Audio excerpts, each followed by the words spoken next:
The night was quiet, save for the distant hum of a melody only Olaide could hear. Her fingers hovered over her kora, unmoving, yet the tune persisted in her mind, a faint, ghostly hymn that had followed her for weeks. It began after her last journey to a forgotten shrine in the western lands, where she found ancient carvings depicting a crown shattered by divine wrath. The melody brought whispers of a location, words so faint that they seemed to blend with her thoughts, the ruins of Toka. Olaide couldn't explain why she believed the whispers were tied to the sigil drawn in her journal, a faint spiral that had started glowing inexplicably. But her instincts told her the ruins were important, and so she followed the tune to its source. The ruins of Toka were a desolate wasteland, the remains of King Odetokun's palace swallowed by time and arrogance. Olaide felt a pull in her chest as she entered the crumbled halls, her eyes catching faint carvings on the walls, a serpent coiled around the crown, its body spiraling downward as though falling into the earth. The carvings matched the sigil in her journal, confirming that her instincts had been right. In the heart of the ruins, she found it, a jagged fragment of the broken crown resting on a blackened altar. The air grew heavier, as if the earth itself resented her presence. When Olaide reached for the fragment, the room trembled, and a deep voice echoed through the ruins.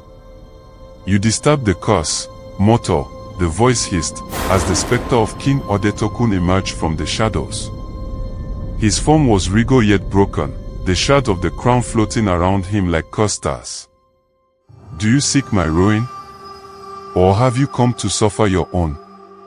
Olaide stumbled back, gripping her kora like a shield. "I seek answers," she replied, her voice trembling.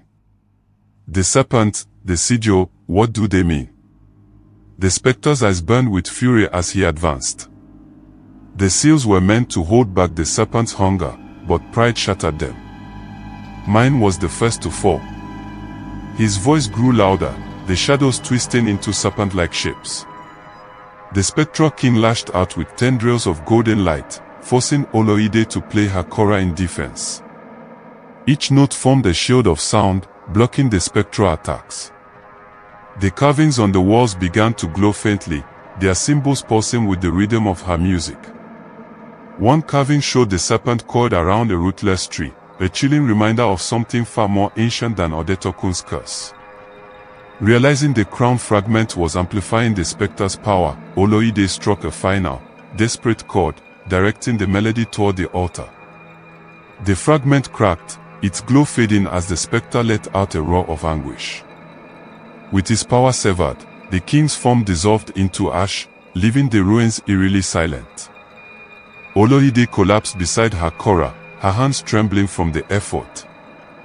The carvings on the walls dimmed, but the serpent symbol lingered, pulsing faintly before fading. As she left the ruins, she glanced at her journal. The glowing sigil had disappeared, replaced by a faint outline of a tree. She didn't understand the connection, but she knew her journey was far from over. Pride fractures even the strongest foundations, leaving scars that ripple through time.